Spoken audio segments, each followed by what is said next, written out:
Hello, ladies and gentlemen, and welcome to today's W News with your always gorgeous presenter Serafin. Today we have a lot of things to say to you.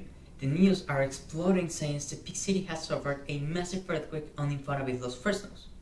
We will see how this had an impact in the local economy of the area, and besides, we will see how Apple has gotten a lot of critics for the new iPhone 15. Also, a new challenger team that appeared in the Nayarit's Football Championship, and finally, the tomorrow's weather forecast. This and many more news will be presented to you in the current news read. So, having said all of this, let's start talking about the new iPhone presented by Apple last week with our technology expert Dulce Torres. What can you tell us about this device, Dulce? Well, as you said at the beginning, there was a huge controversy with new iPhone 15, with so many people disliking this new mobile device. They say iPhone present a must not change compared with the previous iPhone 14. Experts on the industry has confirmed this accusation, again that the phone, design and specification are almost the same than the previous one. Now speaking on the opinion, I'll impeded both products specs on determining that this is an actually change, but it's very small, with iPhone 16 having a slightly better camera side of the store. But I think the reason behind the hate is because of ridiculous price compared with the what it offered. Well, and that this is my analysis of the situation, so let's proceed with the other report. Wow, that's quite an interesting situation right there. But now let's see what David Cortez has to say about a recent earthquake that took place on Nayarit Infonavit Los Fresnos. He's recording from the most affected place of the area. And you'll see it is really tough down here. This catastrophic event took time around 2:12 p.m.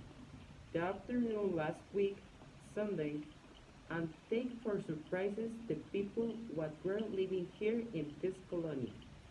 Also the smudge and the surrounding on the area you can see around here, but there ever more. There are many people that remain underground, buried down the debris.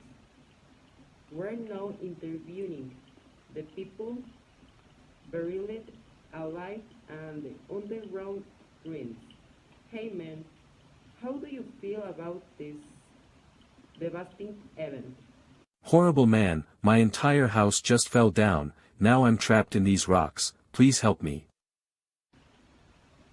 Whoa, that sounds seriously. But look, I will say, but no social produces with the economy. The match reporting by my partner Zoe Rosas. Thanks for your contribution, David. Now we will talk about how bad this is for the local economy. In first place, the total loss value in Mexican change money was up to 150,000 pesos. This money had a big impact on the economy of the area, with basic resources raising their values to the point that it is almost impossible to get simple water for below 40 pesos. However, the government is providing these essential resources for free to the damn people. But even with help, the people will probably never see their economy just before impact. Whoa, I am sad to hear all of that. All those poor innocent people didn't deserve such a cruel and tragic event.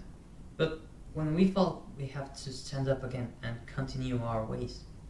So, now I must continue with the sport news, presented by our most valuable integrant of the sports area, Ronaldo Celedon. In the past week, a new team has appeared in the Mexican national soccer tournament, with Oliver Lopez Espinosa as a score leader, and a coach who is very passionate about what he does.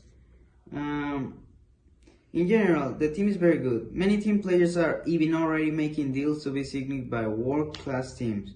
Although most of the team players have already made it clear that their main objective is to win the national championship with their current team. As for other sports, such as basketball, the Denver Nuggets have won in the NBA Finals against the Miami Heat with results of 4 games won in favor of the Denver and only 1 in favor of Miami. And that is all that stands out in as for sports looting. These last few days, that was all I have to say for now, so thanks for hearing. Perfect! The new team seems to be on fire this season.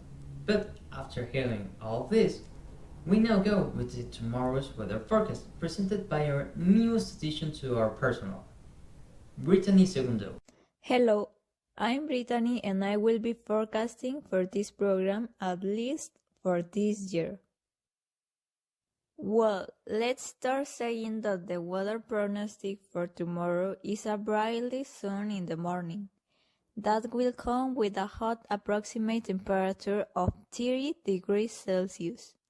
A mild cloudy sky in the afternoon, rounding to 26 degrees, and a rainy weather for the night, with a cool temperature around 23 degrees Celsius.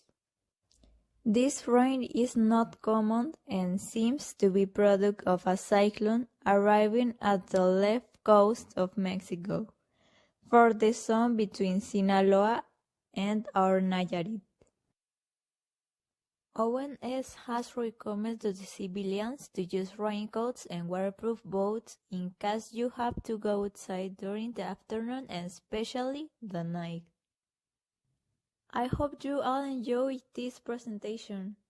That's all I have to say, and let's get back to the program. Good job, Brittany!